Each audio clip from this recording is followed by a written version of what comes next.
अगर मैं आपसे पूछूं कि आपके लिए आज के इस टाइम में सबसे मुश्किल काम क्या है, तो आपका जवाब क्या होगा? घर चलाना, महंगाई का सामना करना? मुझे तो ऐसा लगता है आज के इस टाइम में अगर सबसे मुश्किल काम कुछ है तो वो है किसी पर विश्वास करना, किसी का भरोसा करना।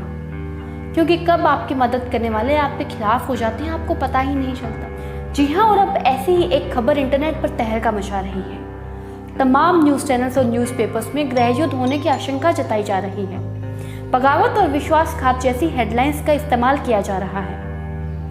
नमस्ते दोस्तों, स्वागत है आपका। मैं हूं आपके साथ निकिता अंतर। शायद आप लोगों ने पहचान लिया कि मैं किस बारे में बात कर रही हूँ। दरअसल रशिया यूक्रेन वॉर में शुरुआत से ही यूक्रेन पर भारी पड़ने वाले रशिया के अब खुद युद्ध की आग में जलने के आसार हो गए हैं।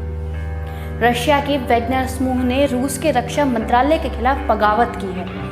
इस बगावत की वजह क्या है, कौन इसके प्रमुख हैं, ये सब जानने से पहले ज़रूरी ये जानना कि वैगनर समूह क्या है। दोस्तों, वैगनर समूह को ऑफिशियली पीएमसी वैगनर कहते हैं।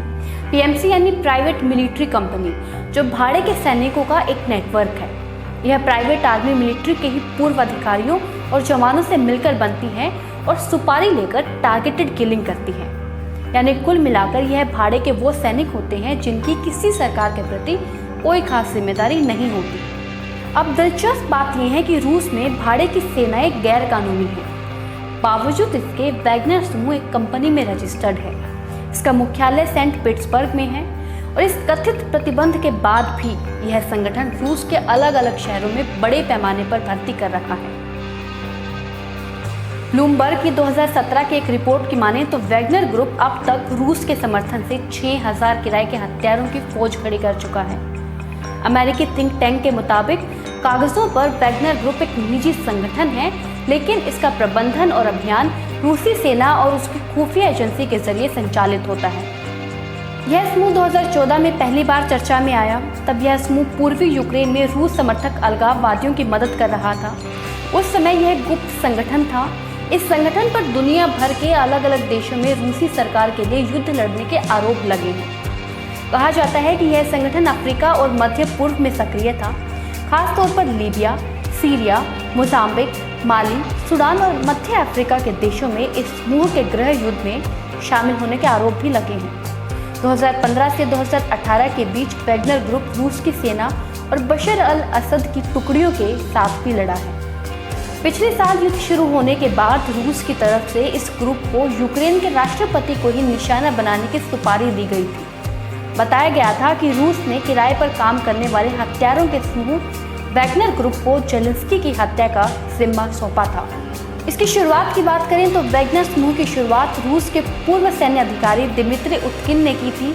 रूसी सेना में लेफ्टिनेंट रह चुके उतकिन चेचन्या युद्ध का भी हिस्सा रहे हैं। इसके साथ ही रूसी खुफिया एजेंसी GRU में भी वह काम कर चुके हैं।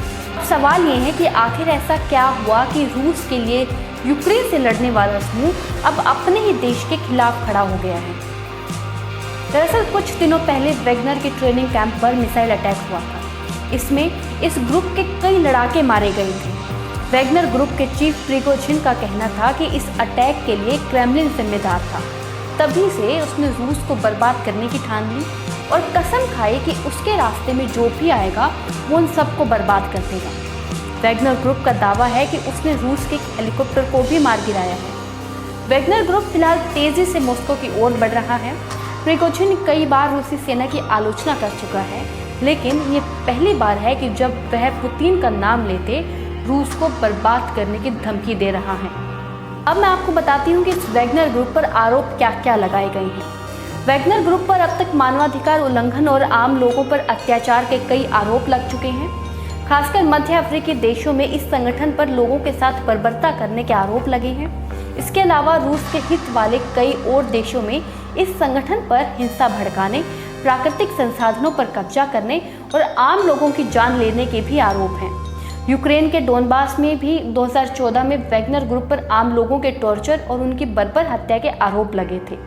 दिसंबर 2021 में यूरोपीय संघ ने इस संगठन के 8 लोगों पर प्रतिबंध लगा दिया था।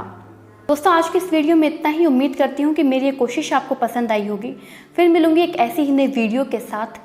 तब तक के लिए अपना ध्यान रखिए और इस वीडियो को देखने के लिए शुक्रिया।